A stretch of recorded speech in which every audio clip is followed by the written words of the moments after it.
Hello दोस्तों, नमस्ते। और आप लोग के बीच में हम लोग खान गीत लेकर आए, मैं और मेरी दीदी। और आप लोग कैसा लगा कमेंट बॉक्स में जरूर बताना, लाइक सब्सक्राइब शेयर जरूर करना और अपना प्यार आशीर्वाद जरूर देना। हम लोग को खान गीत कैसा लगा। अरे मुंगली हे माई मुंगली खरी है के बिरवा से मुंगली।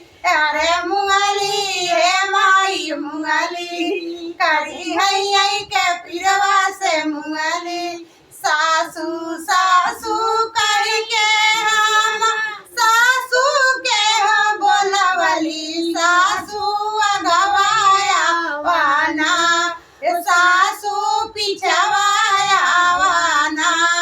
तोहरे बेटवा का हो दिहल का तोहरे अगवा दे बैना।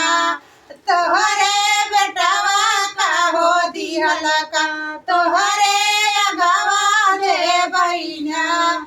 माई मुंगली हे माई मुंगली करी है के पिरवा से मुंगली। जेठनी जेठनी कह के हम जेठनी के हो बोलवली। जेठनी अगवाया वाना जेठनी पिछवाया वाना।